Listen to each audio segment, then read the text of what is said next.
आत्मने नमः। कर्म संन्यास योगो नाम पंचमो अध्यायः।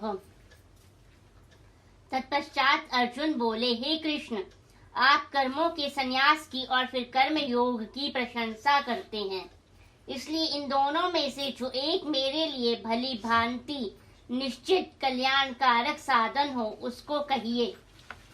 अब चौथे अध्याय के अंत में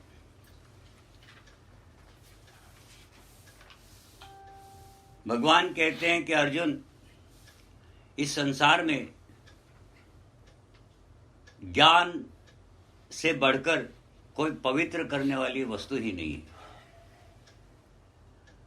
और वो कहते हैं कि अर्जुन, इसी ज्ञान को कर्मयोग के द्वारा जिन लोगों ने अपने अंतकरण को शुद्ध कर लिया है, ऐसे लोग अपने आप ही इस ज्ञान को प्राप्त कर लेते हैं। अब इसका अर्थ ये नहीं हुआ कि मार्गदर्शक नहीं होता, गुरु नहीं होता है, और वो कर्मयोग का मार्ग दिखाने वाला तो गुरु ही होता है, ठीक है ना। इसका ऐसा अर्थ न ले कि वो गुरु की आवश्यकता नहीं है। हाँ, तो भगवान कहते हैं कि अंतःकरण की शुद्धि ये निष्काम कर्मयोग से होती है, निष्कामता लाने से, क्योंकि निष्कामता फिर राग द्वेष वगैरह सारा खत्म ही हो जाना है निष्काम कर्मयोग में। तो फिर ऐसे लोगों को ये ज्ञान अपने आप ही प्राप्त हो जाता है। और भगवान कहते हैं कि जो जितेंद्रिय है, साधन परायण है और श्रद्धावान है, ऐसे मनुष्य इस ज्ञान को प्राप्त होते हैं, और इस ज्ञान को प्राप्त होकर फिर तत्काल ही, तुरंत ही वो परम शांति को, माने भगवान को प्राप्त हो जाते हैं। और वो जो लोग हैं जिनकी श्रद्धा नहीं है इस प्रकार के इस ज्ञान में, वो लोग तो भगवान कहते हैं कि परमार्थ से भ्रष्ट हो जाते हैं। परम अर्थ माने आत्म कल्याण, आत्मा के अर्थ में किए हुए कर्म परम अर्थ, परार्थ दूसरे के लिए किए हुए कर्म, ठीक है ना। परार्थ और परमार्थ, परम अर्थ परम के अर्थ में किया हुआ कर्म, उस आत्म कल्याण के लिए किया हुआ कर्म। तो भगवान कहते हैं कि वो लोग जो इस ज्ञान को नहीं मानते हैं, जो जिनकी श्रद्धा नहीं है इसमें, ऐसे फिर वो कामना से प्रेरित लोग फिर परमार्थ से भ्रष्ट हो जाते हैं। और ऐसे लोगों के लिए न ये लोक में कोई सुख शांति है, तो फिर तो परलोक की तो कोई बात ही नहीं, ठीक है ना। तो इस प्रकार से भगवान कहते हैं कि इस प्रकार से इस ज्ञान को प्राप्त करके तू अपने विवेक ज्ञान रूप तलवार द्वारा सारे संशयों का छेदन कर ले और युद्ध के लिए खड़ा हो जाए, ठीक है। ये तो पिछले अध्याय में अंत में भगवान ने अर्जुन को उपदेश दिया। अब यहाँ पर देखो, पिछले कुछ अध्यायों में, तीसरे और चौथे में भगवान ने निष्काम कर्मयोग की बात कही है, परंतु दूसरे अध्याय में उन्होंने संन्यास की बड़ी स्तुति की है, माने कर्म के त्याग की। तो एक तो निष्काम कर्मयोग जहाँ कर्म करना है, और एक वो जहाँ कर्म का त्याग करना है। अब इसमें अर्जुन की जो बुद्धि है वो भ्रमित हो गई, कंफ्यूज्ड हो गया कि इसमें मेरे लिए किस चीज का साधन, मैंने शुरुआत कहाँ से करनी है। क्या मैं कर्म का त्याग कर लूं? तो कर्म का त्याग कर देता हूं तो युद्ध भूमि से मुझे हटना होगा, क्योंकि ये सारी बातें तो उस युद्ध भूमि में हो रही है, और जो करना है वो तो तुरंत करना है। वहां बहुत बड़े साधना और वर्षों की तो बात हो ही नहीं रही है, या तो प्रत्यक्ष में अभी करना है, सामने युद्ध खड़ा है। वो भूमिका तो बांध दी थी पहले कि कौन सी स्थितियों में ये गीता जी का ज्ञान भगवान ने अर्जुन को दिया, अर्जुन के निमित्त से हम लोगों को दिया है, ठीक है ना। तो अर्जुन थोड़ा से फिर उनकी बुद्धि में भ्रम आ गया कि मैंने कहाँ से शुरू करना, मैंने कर्म का त्याग करना चाहिए, चाहे हमने कर्म करना चाहिए। तो फिर अर्जुन भगवान से प्रश्न पूछते हैं कि हे कृष्ण, पढ़ लो। तत्पश्चात अर्जुन बोले, हे कृष्ण, आप कर्मों के संन्यास की और फिर कर्म योग की प्रशंसा करते हैं, इसलिए इन दोनों में से जो एक मेरे लिए भली भांति निश्चित कल्याणकारक साधन हो उसको कहिए। हाँ, अर्जुन कह रहे हैं कि भगवान ये तो आप दोनों बातें एक साथ ही कर रहे हो। यही नहीं समझ में आ रहा है हमें कि हमने वास्तव में करना क्या चाहिए, कौन सी साधना करने से हमारा कल्याण होगा। आगे इस प्रकार अर्जुन के पूछने पर श्री भगवान बोले, हे अर्जुन, कर्म संन्यास और कर्म योग ये दोनों ही परम कल्याण के करने वाले हैं, परंतु इन दोनों में भी कर्म संन्यास से कर्म योग साधन में सुगम होने से श्रेष्ठ है। हाँ, भगवान कहते हैं कि अर्जुन, यहाँ शुरुआत अगर करनी है तब तो जो कर्म संन्यास है ये अत्यंत कठिन है, लगभग असंभव है। इसीलिए क्योंकि साधन में सुगम होने से, आसान होने से, ये जो निष्काम कर्म योग है यही हमारे विचार में श्रेष्ठ है। माने कर्म आपको करना चाहिए। हाँ, इसलिए हे अर्जुन, जो पुरुष न किसी से द्वेष करता है और न किसी की आकांक्षा करता है, वे कर्म योगी सदा सन्यासी ही समझने योग्य है, क्योंकि राग द्वेष आदि द्वंद्वों से रहित पुरुष सुख पूर्वक संसार बंधन से मुक्त हो जाता है। भगवान कहते हैं कि अर्जुन, वैसे भी ये जो निष्काम कर्म योग है इसमें फिर कामना न होने के कारण से वो योगी राग और द्वेष इन दोनों से मुक्त रहता है। जबकि राग भी नहीं है और द्वेष भी नहीं है, तब तो वो सन्यासी ही कहने योग्य है।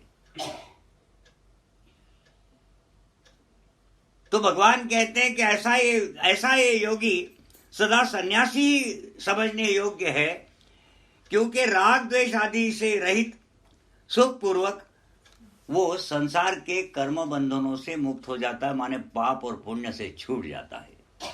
आगे और हे अर्जुन, उपर्युक्त संन्यास और कर्म योग को मूर्ख लोग पृथक पृथक फल देने वाले कहते हैं, न कि पंडित जन, क्योंकि दोनों में से एक में भी सम्यक प्रकार से स्थित पुरुष दोनों के फल रूप परमात्मा को प्राप्त होता है। यहाँ भगवान कहते हैं कि अर्जुन, वैसे भी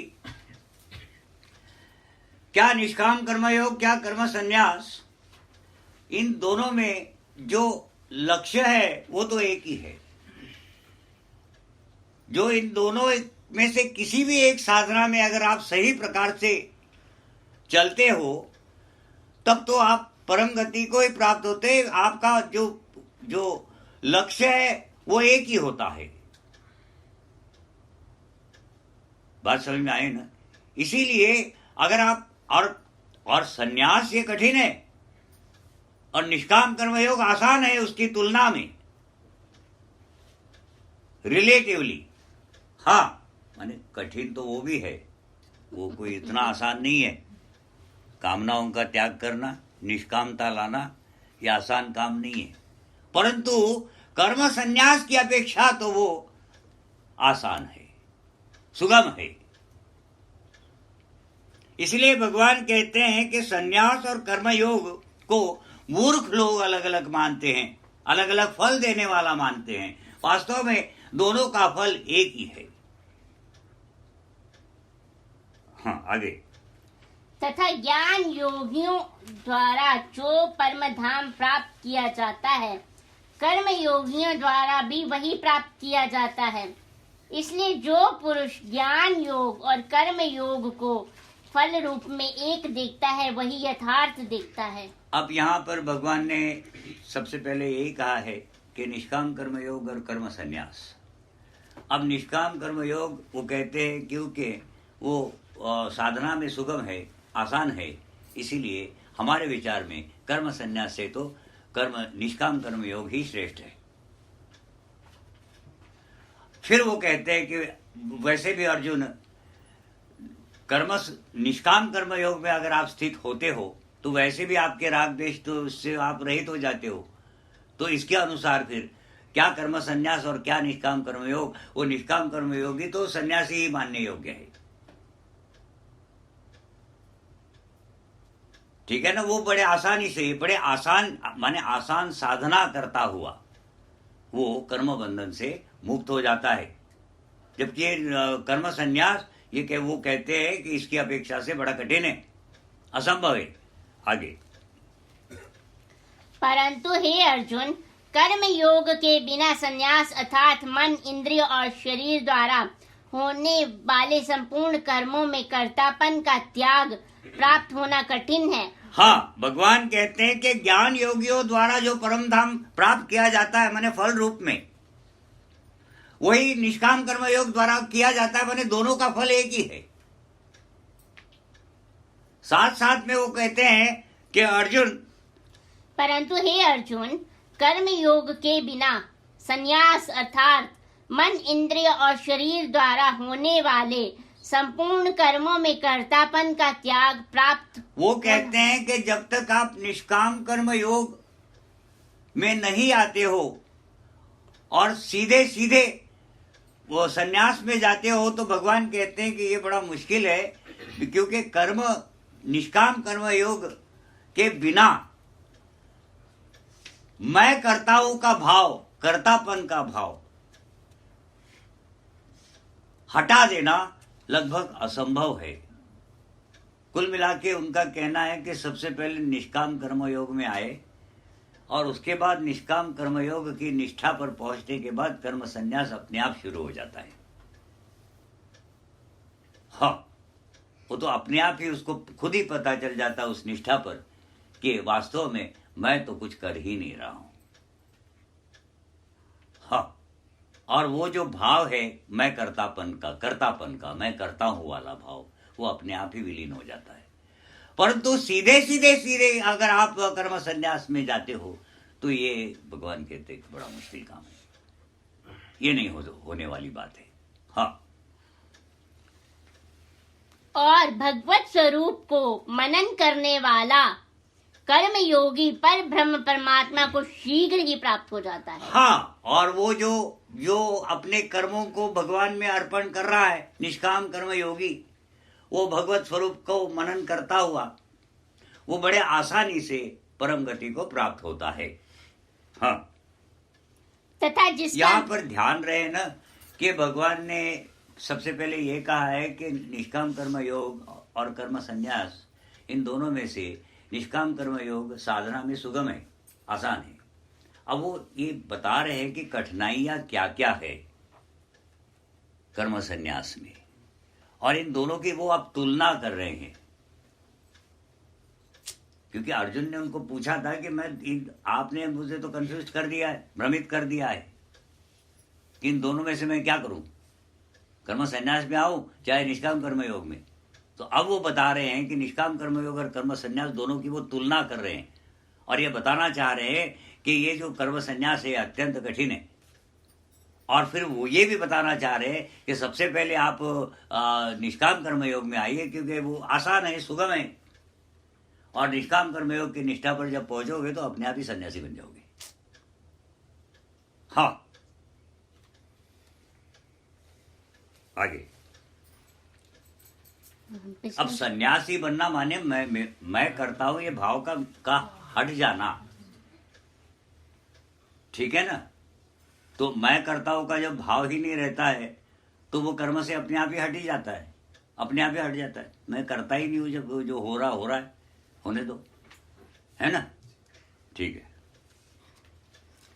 तथा जिसका मन अपने वश में है, जो जितेंद्रिय एवं विशुद्ध अंतकरण वाला है और संपूर्ण प्राणियों का आत्मरूप परमात्मा ही जिसका आत्मा है, ऐसा कर्म योगी कर्म करता हुआ भी लिप्त नहीं होता। हाँ, जिसका मन अपने वश में है, जिसने तप द्वारा अपने अंतकरण पर नियंत्रण पा लिया है, कंट्रोल पा लिया है, है ना, मन पर नियंत्रण पाना।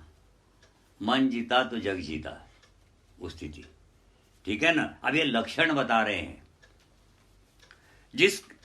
जिसका मन अपने वश में है, जो जितेंद्रिय, जिसने अपने इंद्रियों पर भी काबू पा लिया है, नियंत्रण पा लिया है, कंट्रोल पा लिया है। विशुद्ध अंतकरण वाला है, जिसका अंतकरण बिल्कुल शुद्ध हो गया, माने अब वो संसारी बातें सारी विलीन हो गई है, समाप्त हो गई है। वो मैल जो संसारी होता है अंतकरण में, वो खत्म हो गया। देखो अब ये क्या स्थितियां है ना। इस स्थिति पे आकर के कैसे आदमी सुखी नहीं होगा, क्योंकि सारे दुखड़े जो है वो संसार के, हाँ, है ना। सारे दुखड़े जितने भी आते हैं वो सारे संसार के। और कमाल की बात ये है, संसार से दुखड़े ही आते हैं, सुख आता ही नहीं है।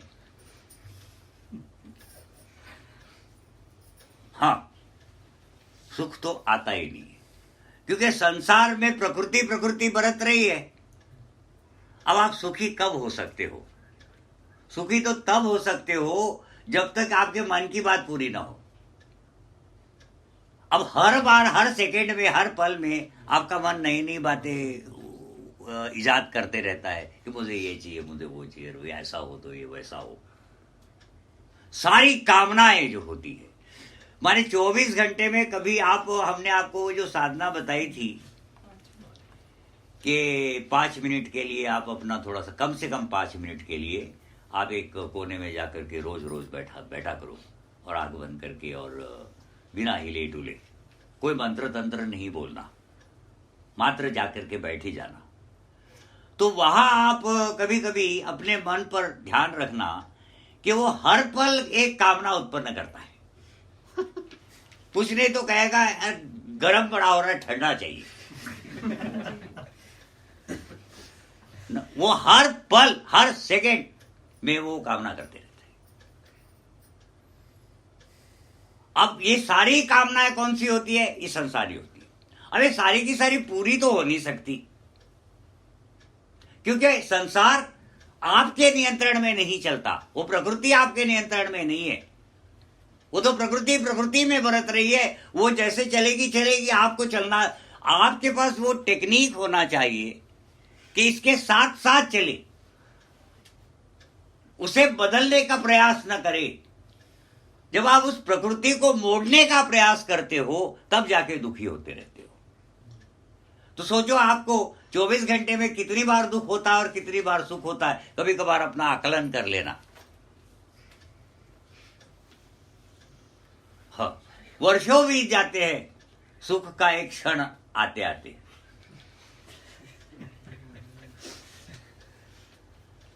हाँ, खाली वो उम्मीद पर मनुष्य जी रहा होता है कि चल इस पल नहीं तो अगले पल मुझे शायद सुख मिल जाए। परंतु कैसे संभव है? वो तो कोई बहुत बड़ा योग है कि आपने सोचा और प्रकृति ने वैसी करवट ली और वो आपका काम हो गया, आपके मन की इच्छा पूरी हो गई। बहुत बड़ा योग है। हाँ, प्रकृति अपने आप चलती चली जा रही है, आपकी कामनाएं चलती चली जा रही है, और उन दोनों का मेल असंभव का ऐसे होते हैं संसार में। हाँ, हो तो होता है। जीवन है फिर बड़ा लंबा है ना, फिर कितने पल है इसमें। अच्छा, फिर सबसे बड़ी बात यह है कि जब तक वो सुख का पल आप तक पहुंचता है, तब तक आप इस स्थिति में ही नहीं रहते कि सुख भोग सके। हाँ, वो दुख के मार से इतने दब चुके होते हैं कि वो सुख का पल आता क्या और जाता चला क्या जाता है, क्योंकि वो तो 2 घड़ी का है, दुख तो स्थायी है। हाँ, माने मरते दम तक रोते हुए आए थे और रोते हुए गए, रोते हुए जिए भी। अरे रिकॉर्ड बना डाला रोने का। हाँ, अपेक्षा कितनी संसार से, और संसार है तो वो तो प्रकृति प्रकृति में बरत रही है, वो आपके नियंत्रण में ही नहीं है, तो फिर कहां से सुख आएगा? वो तो कोई योग है। ठीक है ना? तो हम लोग कहां थे? जिसका मन अपने वश में है। हाँ, अब इसका अंतःकरण मन उसने वश में कर लिया है, ऐसे करके, साधना करके, तप करके, और जिसने अपने इंद्रियों पर काबू पा लिया है। ये अब लक्षण बता रहे आगे।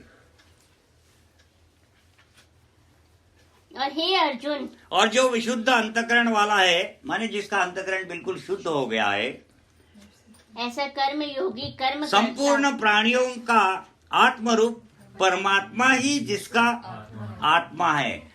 भाव ये कि इसने आत्मज्ञान प्राप्त कर लिया है, वो जान चुका है कि एक वो प्रकृति बरत रही है संसार में, प्रकृति ही प्रकृति में, और एक वो आत्म तत्व है जो कि मैं हूं, और जो सब ये सारा संसार, ये जितने प्राणी दिख रहे हैं, ये सब वही आत्मा है जो मैं हूं।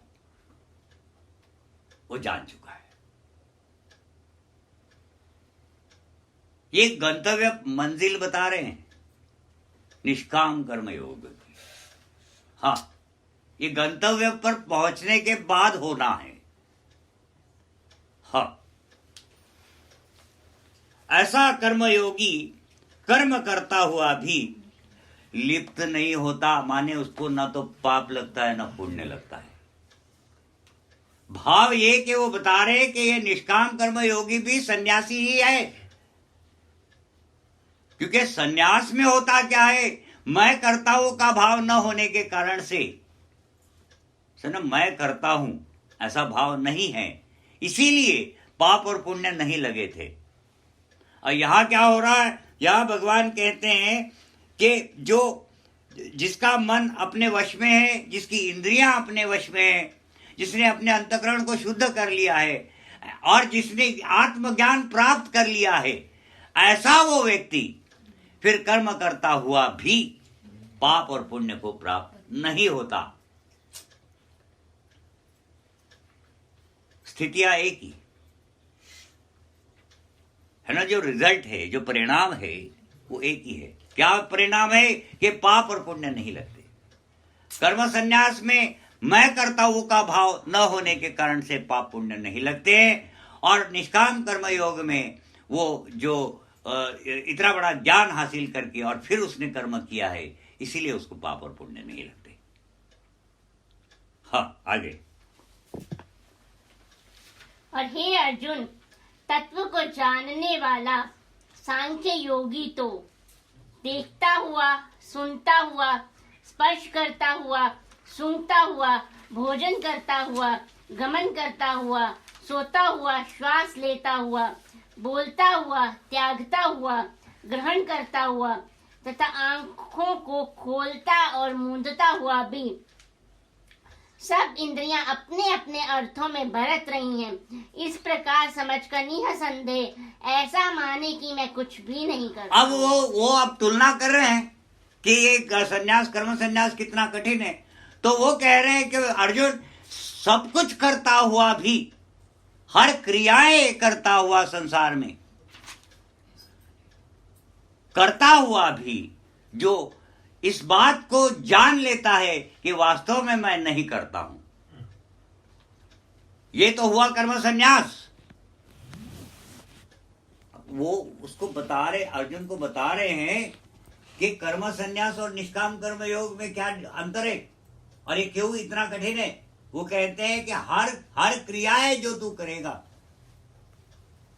तुझे ये मान लेना होगा कि वास्तव में मैं नहीं करता। तू कर सकेगा? हाँ, तो उससे बेहतर तो ये है आगे। ये जो, एक मिनट, हे अर्जुन, तत्व को जानने वाला मीन्स ऐसा ना, फिर वो ही आया सांख्य योगी, वो 24 तत्व, और वो जो हमने आपको लिख के भेजा था कि प्रकृति के वो 24 तत्व और एक वो ब्रह्म तत्व, तो माने प्रकृति का अध्ययन किया हुआ, माने उसका ज्ञान प्राप्त किया हुआ, सिर्फ अध्ययन नहीं, साधना करके पहले ज्ञान, पहले है ना अध्ययन करना, फिर उस पर साधना करना, फिर वो ज्ञान प्राप्त करना। खाली ग्रंथ पढ़ के नहीं, वो ज्ञानी अलग होते हैं, उस स्टेज पे मिलेंगे वहां। हाँ, बात समझ में आएगी नहीं? वो किताबें पढ़ करके आए हुए, तो वो अलग अलग एक अलग मार्ग है वो। हाँ, पर वो प्रैक्टिकल मार्ग नहीं है, वो वहां माने वहां पहुंचना कहीं कहीं पर भी नहीं है लगभग। हाँ, वो जीवन का वो फिर लक्ष्य चूकने वाली बात है। हाँ, लक्ष्य न चूकने पाए, आंखों से ओझल न होने पाए, वो लक्ष्य है ना। एक समय में और वर्षों पहले की बात है, हमारे आते फिर एक संस्कृत का ग्रंथ हमें कहीं रास्ते चलते मिल गया, और हमने उसको थोड़ा सा जानने की, हमने कभी संस्कृत तो पढ़ी थी नहीं, हमने सोचा ये भाषा, इसको देखते हैं, कुछ प्रयास करते हैं कि इसको पढ़े। और हम चलते चलते कहीं रास्ते में बैठ जाते थे, उस ग्रंथ को निकाल लेते थे, थोड़ा बहुत कुछ प्रयास करते थे, और फिर होते होते हमें बहुत सारी उसमें से बातें समझ में आने लगी, थोड़ा सा वो बोलना शुरू हो गए हम, और फिर गीता जी भी हाथ में आ गई, और फिर हमने ठान ली कि अब संस्कृत का हमने स्कॉलर बनना है ना, क्योंकि हमको अब वो माने उत्साह बढ़ गया ना, कि आने लग गया, कोई सिखाने वाला नहीं था, खुद ब खुद ही करते थे। थोड़ा सा कभी कभार चलते चलते कोई पंडित जी वगैरह मिल जाए, ज्ञानी पुरुष, तो उनसे सलाह मशवरा कर लेते थे कुछ कुछ बातों का, और इस प्रकार से थोड़ा थोड़ा हमें ठीक ठाक ही अब फिर ये होने लग गया। अचानक एक दिन बैठे बैठे विचार आया कि हम करने क्या निकले थे और कर क्या रहे हैं, है ना। बैंड बाजा क्यों साथ में ले चल रहे हो, है क्या नहीं? हाँ, इतना बड़ा बैंड बाजा के ये भी सीख रहे, वो भी सीख रहे, वो तू लक्ष्य कौन सा है? काम, जितनी काम के वास्ते से जितनी आवश्यकता हो उतना जान लो, बाकी आगे बढ़ जाओ।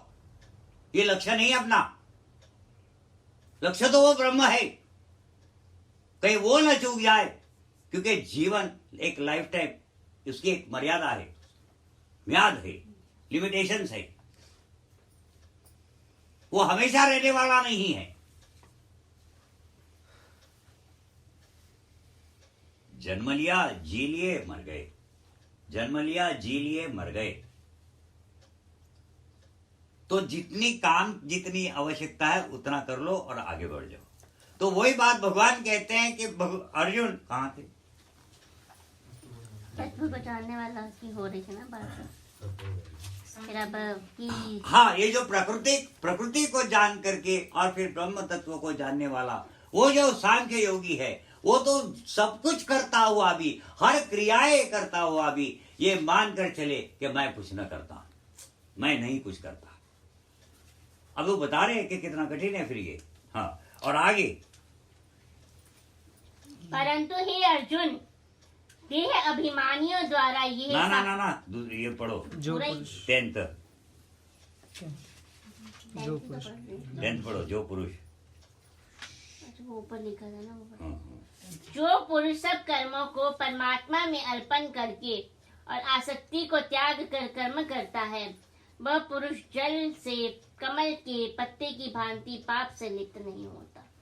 हाँ, भगवान कहते हैं कि इसकी अपेक्षा फिर निष्काम कर्मयोग में, ये निष्काम कर्मयोग के पहले उन्होंने कर्म संन्यास की बात कही थी पिछले श्लोक में, 9th श्लोक में। अब ये 10वें श्लोक में कह रहे हैं निष्काम कर्मयोग की बात। वो कहते हैं इससे तो बेहतर ये है कि जो मनुष्य अपने कर्मों को परमात्मा में अर्पण करता है, अपनी कामनाओं का त्याग करके फिर कर्म करता है, वो तो जैसे कमल का जो पत्ता होता है वो जल में रह करके भी जिस प्रकार से जल से अलिप्त रहता है, उसी प्रकार से वो योगी फिर संसार में रह करके भी संसार और उसके पाप और पुण्य से अलिप्त हो जाता है। आसान काम है, हाँ, कोई भी कर सकता है, जो चाहे कर ले। हाँ इजी है। हाँ, अब वो मैं करता हूं का भाव कैसे जाएगा? तो वो नहीं जाता, कोई बात नहीं, भगवान कहते हैं उसमें कोई बात नहीं। अभी ये सामने युद्ध खड़ा है तो आप ऐसा करो कि सारे कर्मों को परमात्मा में अर्पण कर दो, माने कामनाओं का त्याग कर दो। इससे होगा कि ये जो आप युद्ध करोगे इससे आपको ना तो पाप लगेगा ना पुण्य लगेगा। कामना तो थी नहीं, कर दिया। हाँ, ये आसान है, माने उसकी अपेक्षा से, किसके? कर्म संन्यास की अपेक्षा से। हाँ, इसलिए कर्म योगी ममत्व बुद्धि रहित केवल ममत्व बुद्धि मेरापन है ना, तो अहंकार मैंपन और ममता माने मेरापन। मेरेपन वाली ये जो बुद्धि है, ये मकान मेरा, ये बच्चे मेरे, ये बाप मेरा, माँ मेरी, ये सब मेरापन जो जितना भी होता है ममता, ठीक है ना। हाँ, इसलिए कर्म योगी ममत्व बुद्धि रहित केवल इंद्रिय मन बुद्धि और शरीर द्वारा भी आसक्ति को त्याग कर अंतःकरण की शुद्धि के लिए कर्म करते हैं। हाँ, इसीलिए कर्म योगी फिर मेरापन का ऐसा ना देखो, मेरापन तब तक रहता है जब तक आप में ये सोच होती है कि मैं यहाँ जन्मा हूं और मैं हमेशा यहाँ रहने वाला हूं। जब आपको इस बात का बोध होता है और ज्ञान हो जाता है कि ऐसा नहीं है, मैंने यहाँ जी करके मर जाना है, तो फिर वो मेरापन खत्म हो जाता है। फिर मेरा क्या है? हर प्राणी ने यहाँ जी करके अगर मर जाना है तो फिर मेरा और तेरे वाली बात ही कहाँ आई? थोड़ी देर के लिए है ना। कोई आकर के आपको ये पूछे कि घर किसका है, तो मेरा है बोलना पड़ता है। मैं तो वो डंडा लेकर के उसको हटा देगा और वो बैठ जाएगा, है ना। हाँ, तो ये सारी बातें मेरापन पर, वो अंतःकरण में ये भाव जरूर हो कि वास्तव में संसार में मेरा कुछ है नहीं। मेरा कैसे रहेगा? मैंने ही नहीं रहना है यहाँ तो। हाँ, तो मेरा क्या है ना। आज तुम गांधी बने तो आप शरीर बदल लिया, फिर न जाने क्या बन जाओगे। शरीर भाई, तुम तो रहोगे ही ना भाई, तुम कहाँ जाने वाले हो? तुम तो यहाँ से बंधे हुए हो, इस संसार से और इस प्रकृति से। तुम तो कहीं भाग ही नहीं सकते। ये सारा जितना हम लोग कर रहे हैं, ये ज्ञान यज्ञ, ये किस लिए कर रहे हैं? इन बंधनों से छूटने के लिए रस्सियों से बंधा हुआ है तुम। सारे लोग प्राणी जितने हैं, ये वो जिस प्रकार से रस्सियों से बांध करके रखा हुआ है ना, कर्म पाश बोलते हैं जिसको, वो कर्म बंधन। जब तक पाप और पुण्य रहेंगे, हम सब यहां रहेंगे ही। मात्र शरीरों को बदलते रहेंगे तो स्वरूप बदलता जाएगा। कभी क्या बन करके आए, कभी क्या बन करके आए। जैसे जैसे हमारी बुद्धि, वैसे वैसे हमारे सोच, हमारे वैसे कर्म, और उस प्रकार से वो जन्म। तो ये भाव आप में जब तक नहीं आता है कि मैंने यहाँ कुछ समय के लिए रह करके चले जाना है, तब तक मेरापन जाता नहीं है।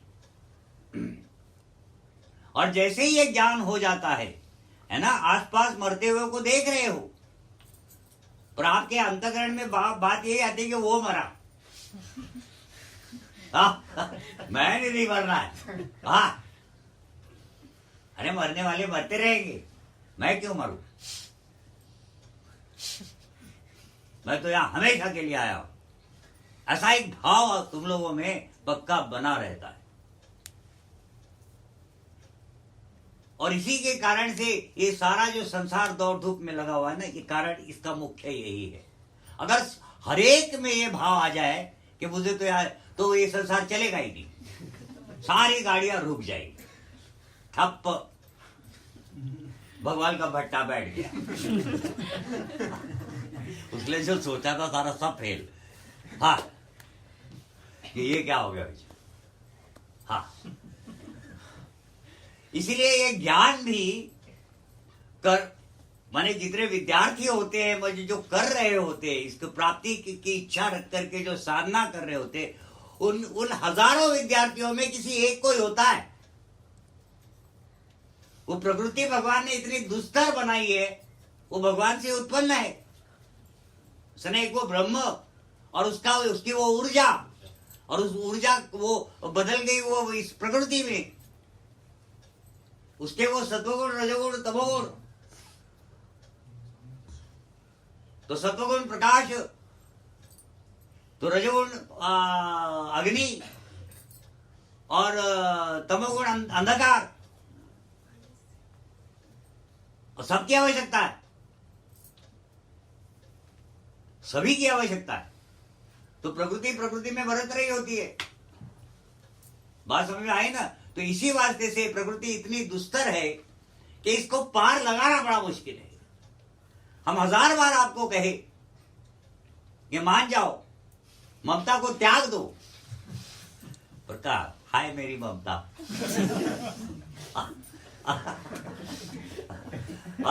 वो ममता है बहुत खतरनाक। वो हमने पिछली बार कहा ना कि ऐन वक्त पर धोखा देती, कि आपने सारी उम्र वो भगवान का नाम लिया, मरते समय में आपने ठान लिया था कि मैंने भगवान का ही नाम लेकर के शरीर को त्यागना है, और आप भगवान का नाम लेते रहे, और जैसे ही आपके प्राण जाने गए, हाय मेरा लल्लू, गया लल्लू को प्राप्त हो गया। ऐन वक्त पे धोखा, आ गए वापस यहाँ पे। कभी क्या बन के आए, कभी क्या बन के आए, हम क्यों नाम ले। जो भी तुम बोले। हाँ, तो बंधन बड़ा कठिन है ना। किसी ने वास्तव में किसी ने मरना नहीं है, वास्तव में किसी ने नहीं मरना, मात्र शरीर बदल बदल करके इसी संसार में बार बार चले आना है। बस इसी से छूटने के लिए हम लोग ये इतना बड़ा ज्ञान यज्ञ करते हैं। हम लोग के प्रयास है कि किसी न किसी प्रकार से, चलो हम लोग जितने भी आ रहे हैं उनमें से कोई इक्का दुक्का अगर निकल ही गया तो अपना काम बन गया। हाँ। हाँ।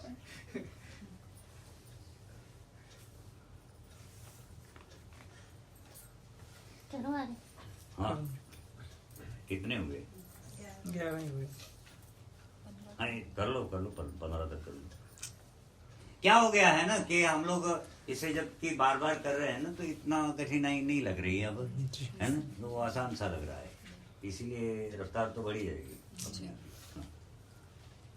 इसलिए कर्म योगी कर्मों के फल का त्याग करके भगवत प्राप्ति रूप शांति को प्राप्त होता है, और सकाम पुरुष कामनाओं की प्रेरणा से फल में आसक्त होकर बंधता है। हाँ, अब ये कामना से प्रेरित व्यक्ति जीवन व्यतीत करता है, और निष्काम भाव, जिसको ज्ञान हो गया वो निष्काम भाव ले आता है।